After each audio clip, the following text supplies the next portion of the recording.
ಇಡ್ಲಿ ಸಾಂಬಾರ್ ಮಾಡೋದು ಹೇಗೆ ಅಂತ ಹೇಳ್ಕೊಡ್ತಾ ಇದ್ದೀನಿ. ತುಂಬ ಚೆನ್ನಾಗಿರುತ್ತೆ, ಒಮ್ಮೆ ಮಾಡಿ ನೋಡಿ.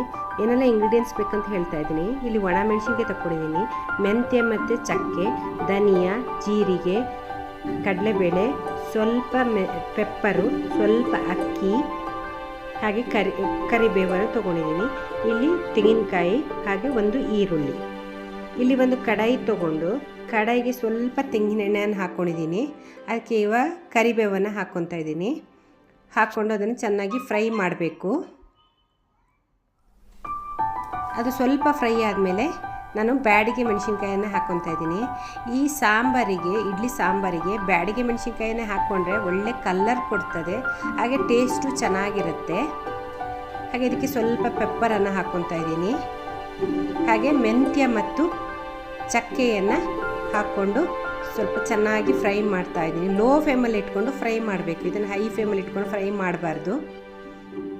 ಕ್ವಿಕ್ಕಾಗಿ ಮಾಡ್ಬೋದು. ಇವಾಗ ಕಡಲೆಬೇಳೆನ ಹಾಕ್ಕೊತಾ ಇದ್ದೀನಿ. ಹಾಕ್ಕೊಂಡು ಅದನ್ನು ಫ್ರೈ ಮಾಡ್ಕೊತಾ ಇದ್ದೀನಿ. ಇವಾಗ ಅದನ್ನೆಲ್ಲ ತೆಗೆದುಕೊಂಡು ಇವಾಗ ಅದೇ ಕಡಾಯಿಗೆ ಧನಿಯಾವನ್ನು ಹಾಕ್ಕೊಂಡು ಫ್ರೈ ಮಾಡ್ಕೊತಾ ಇದ್ದೀನಿ. ಅದು ಸ್ವಲ್ಪ ಫ್ರೈ ಆದಮೇಲೆ ಜೀರಿಗೆ, ಹಾಗೆ ಅಕ್ಕಿಯನ್ನು ಹಾಕ್ಕೊತಾ ಇದ್ದೀನಿ. ಅಕ್ಕಿ ಬದಲಿಗೆ ಬೇಕಾದ್ರೆ ನೀವು ಉದ್ದಿನಬೇಳೆ ಕೂಡ ಹಾಕ್ಕೋಬೋದು. ಅಕ್ಕಿ ಹಾಕ್ಕೊಂಡ್ರೆ ಟೇಸ್ಟ್ ಚೆನ್ನಾಗಿರುತ್ತೆ. ಉದ್ದಿನಬೇಳೆ ಹಾಕ್ಕೊಂಡ್ರೆ ಸ್ವಲ್ಪ ತಿಕ್ಕಾಗಿ ಇರ್ತದೆ ಸಾಂಬಾರು, ಅದಕ್ಕೋಸ್ಕರ ಅಕ್ಕಿ ಹಾಕ್ಕೊಂಡ್ರೆ ಟೇಸ್ಟ್ ಚೆನ್ನಾಗಿರುತ್ತೆ.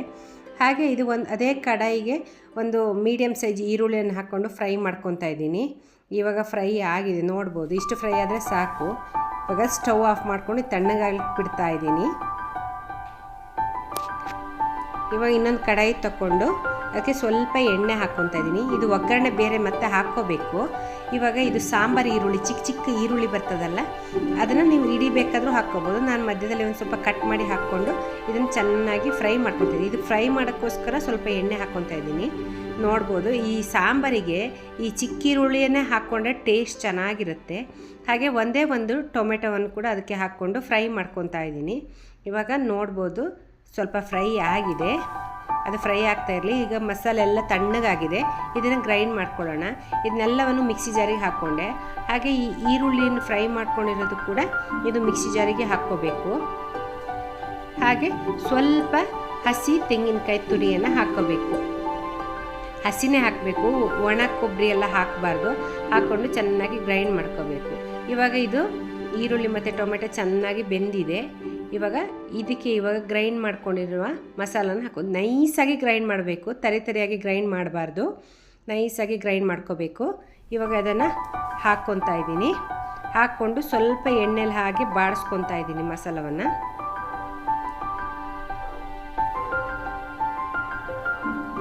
ಇವಾಗ ಸ್ವಲ್ಪ ಎಣ್ಣೆಯಲ್ಲಿ ಬಾಡಿಸಿಕೊಂಡಾಯಿತು. ಇವಾಗ ಇದಕ್ಕೆ ನಾನು ಸ್ವಲ್ಪ ನೀರನ್ನು ಹಾಕ್ಕೊತಾ ಇದ್ದೀನಿ. ನೀರು ಹಾಕ್ಕೊಂಡು ಮಿಕ್ಸ್ ಮಾಡ್ಕೊತಾ ಇದ್ದೀನಿ.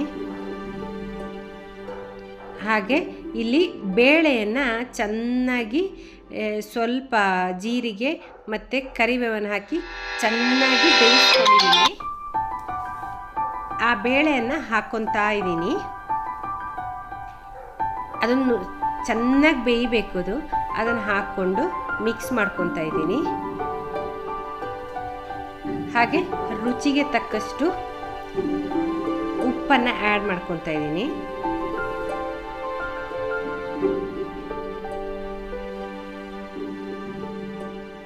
ಹಾಕ್ಕೊಂಡು ಚೆನ್ನಾಗಿ ಮಿಕ್ಸ್ ಮಾಡ್ಕೊತಾ ಇದ್ದೀನಿ. ಇವಾಗ ನಾನಿಲ್ಲಿ ಸ್ವಲ್ಪ ಹುಣಸೆಹಣ್ಣಿನ ರಸ, ಅದು ಸ್ಕಿಪ್ಪಾಗಿ ಹೋಯಿತು, ಹುಣಸೆಹಣ್ಣಿನ ರಸವನ್ನು ಸ್ವಲ್ಪ ಹಾಕ್ಕೊತಾ ಇದ್ದೀನಿ. ಹಾಗೆ ಒಂದು ತುಂಡಾಗುವಷ್ಟು ಬೆಲ್ಲವನ್ನು ಹಾಕ್ಕೋಬೇಕು. ಈ ಇಡ್ಲಿ ಸಾಂಬಾರಿಗೆ ಬೆಲ್ಲವೇ ಮೇಯ್ನು. ಹಾಗೆ ಸ್ವಲ್ಪ ಕೊತ್ತಂಬರಿ ಸೊಪ್ಪು ಹಾಕಿ ಇದು ಚೆನ್ನಾಗಿ ಕುದಿಲಿಕ್ಕೆ ಬಿಡ್ತಾ ಇದ್ದೀನಿ.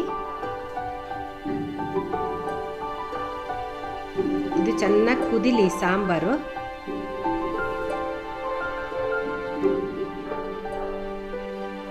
ಇವಾಗ ನೋಡ್ಬೋದು ಸಾಂಬಾರು ಚೆನ್ನಾಗಿ ಕುದೀತಾ ಇದೆ. ಇವಾಗ ಇದಕ್ಕೆ ಒಂದು ಒಗ್ಗರಣೆ ರೆಡಿ ಮಾಡ್ಕೋಬೇಕು. ಇದಕ್ಕೆ ಹುಣಸೆಹಣ್ಣು ರಸವನ್ನು ಹಾಕ್ಕೋಬೇಕು, ಅದು ಸ್ಕಿಪ್ಪಾಗಿ ಹೋಗಿದೆ ಫ್ರೆಂಡ್ಸ್. ಇವಾಗ ಇಲ್ಲಿ ಒಂದು ಕಡಾಯಿಗೆ ಎಣ್ಣೆ ಹಾಕ್ಕೊಂಡು ಅದಕ್ಕೆ ಸ್ವಲ್ಪ ಸಾಸಿವೆ ಹಾಕ್ಕೊತಾ ಇದ್ದೀನಿ. ಅದು ಸ್ವಲ್ಪ ಚಟಪಟ ಆದಮೇಲೆ ಜೀರಿಗೆ ಹಾಕ್ಕೊತಾ ಇದ್ದೀನಿ. ಜೀರಿಗೆ ಹಾಕ್ಕೊಂಡಾದ್ಮೇಲೆ ಸ್ವಲ್ಪ ಕರಿಬೇವು ಹಾಗೆ ಒಣಗಿದ ಮೆಣಸಿನ್ಕಾಯಿಯನ್ನು ಹಾಕ್ಕೊಂಡು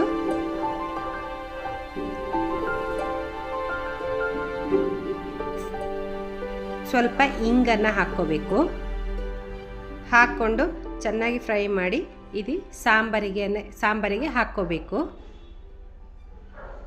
ಇವಾಗ ಟೇಸ್ಟಿಯಾದ ಇಡ್ಲಿ ಸಾಂಬಾರು ರೆಡಿ.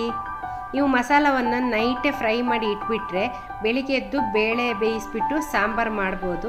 ತುಂಬ ಚೆನ್ನಾಗಿರುತ್ತೆ ಫ್ರೆಂಡ್ಸ್. ಹಾಗೆ ಒಮ್ಮೆ ಮಾಡಿ ನೋಡಿ. ಇವಾಗ ನನ್ನ 500 ಸಬ್ಸ್ಕ್ರೈಬರ್ ಆಗಿದ್ದಾರೆ.